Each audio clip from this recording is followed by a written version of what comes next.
Welcome back to TechnoSurgeon YouTube channel. So we have some great news and some bad news also, but yeah. So starting off now, Intel Arc. We know Intel Arc, but from John Perry research, we know like Intel is going to take major shipments like because the discrete GPU shipment for Q4 of 2022 NVIDIA leads it by 82%, but both AMD and Intel is at 9%. So it's a pretty big game because Intel it's their first discrete GPU, and if they ship like 9% of the total market share for discrete GPU, it's pretty awesome.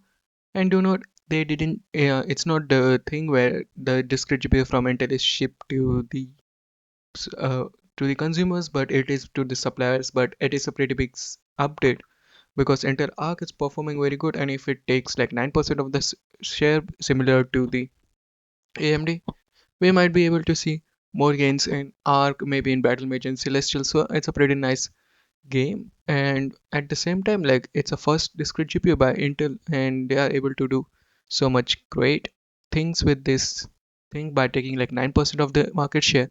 So it's pretty significant, and Arc A770 is just $350, so it's pretty significant. Next up, we have some news regarding AMD and Nvidia, but let's just dive straight into AMD first because RX7900 XTX and XT was launched last year. It's been 2 months or so, and RX7900 XT is dropped to $799, $100 less, and it is on new egg at $799, $820 for the reference design RX7900 XT, for which is also significant. And also in London, it's in UK, it's almost £799. So the GPU was launched for $900, and now it's $100 off, which is a significant deal. And if you want it, you can buy it, and it's a pretty high end, though it is not as powerful as Nvidia's offering. But at the same time, this GPU is pretty new and it's pretty fast. So yeah, overall $100 save is pretty significant. And do note, it's not just a deal or something like that, but it's a price cut, so it might be happening very soon. Like the price cut is here and it's been everywhere to be seen, so pretty significant. Like 1700 XT, which has been just launched like 2 months back or so, is getting a price cut.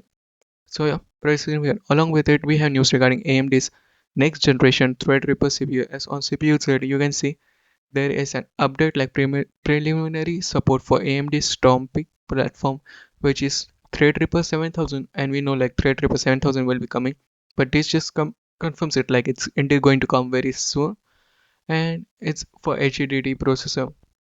And yeah, let's see what it does. But as of now, the first test shows like it's going to be requiring a new socket.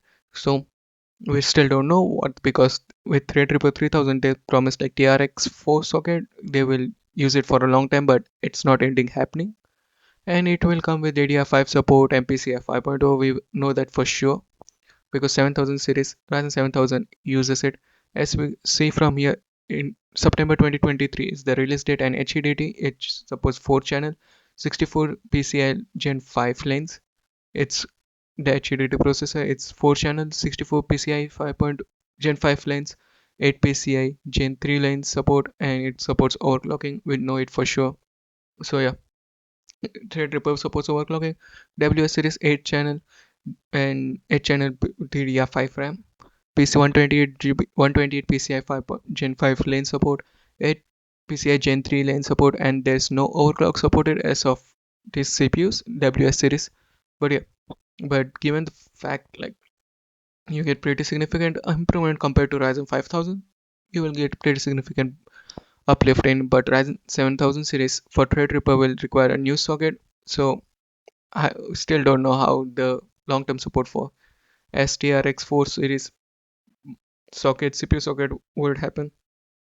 But yeah, along with it, Gizmodo did some testing for 3D V-Cache CPUs. They use 7950X3D for gaming tests, and this just confirms like they use RTX 3090 Founder Edition in the testing bench, but they were seeing benchmarks which were not able to notice any difference between Ryzen 7900X and 7950X and 7950X3D. So they ask Nvidia and not Nvidia but AMD and stuff, and they confirm like NVIDIA's 3090 is not that powerful enough. Like the bottleneck was 1390 and not Ryzen 7 3950, so they use RTX 4090 and the bottleneck was lifted.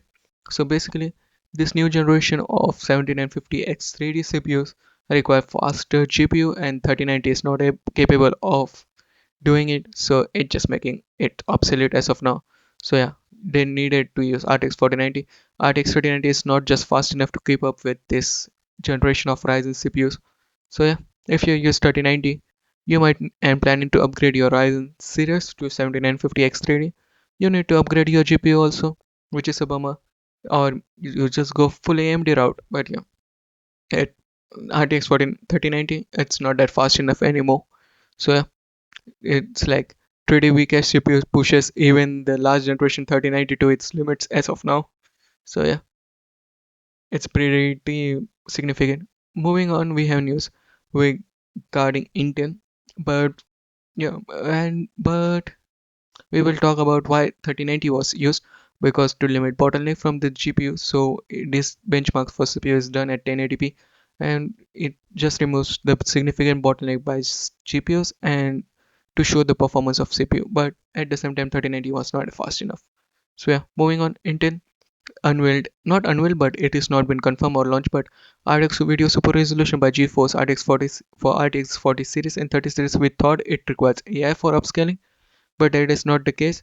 As someone found out, like Intel Arc supports it. It's not that just Intel Arc supports it, but Intel's integrated GPU all the way back to 10 gen supports it. But then, and you need like Chrome to do it, but you need to make some changes to the Chrome properties and stuff.